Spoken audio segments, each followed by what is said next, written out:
Quand vous avez une page comme ça, ou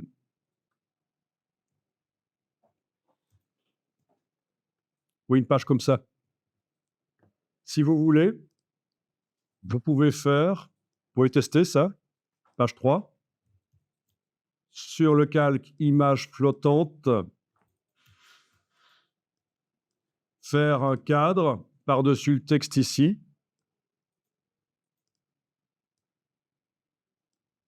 Voilà, un cadre avec l'outil, par exemple, image, oui, pourquoi pas. Et appliquer le style d'objet image qui habille. Vous voyez ce que ça fait? Sans avoir dû supprimer la 3e colonne de droite, là, vous avez fait en sorte qu'il n'y ait aucun texte qui puisse aller dedans, parce que vous avez mis par-dessus un bloc qui n'a pas de couleur de fond et de contour, mais qui habille le texte. Voilà. Voilà. Le bloc qui habille le texte, ça peut servir pour amener de la variété dans la mise en page, faire du vide. On a parlé de faire du vide tout à l'heure, hein. Donc, c'est juste un bloc avec le style d'objet qui était déjà fait dans le document image qui habille. Si je le déplace sur du texte, ça empêche que le texte soit visible et ça peut créer des vides et ça peut être intéressant. Voilà. Ici aussi, voilà, j'en fais un bloc. Je lui applique le style image qui habille et voilà. Pourtant, j'ai un bloc texte avec 3 colonnes. Mais grâce à celui-là, il chasse le texte sur les pages suivantes.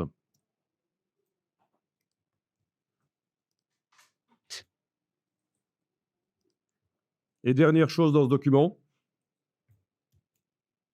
sur le body text, si vous sélectionnez n'importe lequel des blocs texte en ayant affichage extra, vous avez affiché le chaînage de texte, vous êtes en affichage normal, vous voyez, quand vous zoomez en arrière, que le texte coule vraiment d'une page à l'autre. C'est du flux continu et ça pourrait être sur 50 pages, ça marche. Là, c'est juste 3 pages, mais 50 pages marcherait.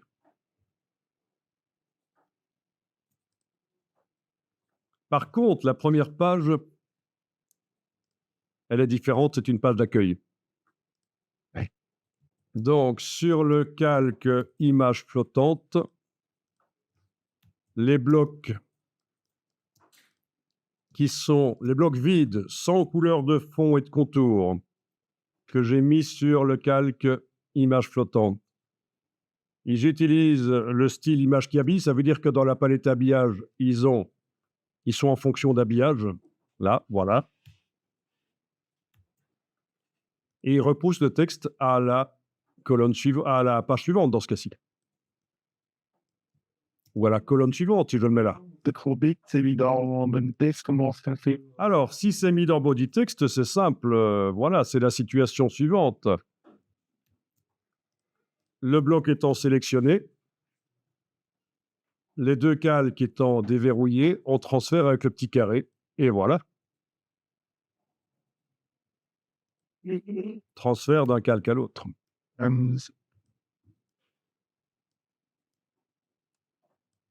Alors, on va voir que pour repousser le texte à la suite, pour le chasser à la suite, ceci est une solution, mais il y a une autre solution, c'est les balises de saut. On va aller l'expérimenter sur un autre document. Les balises de saut.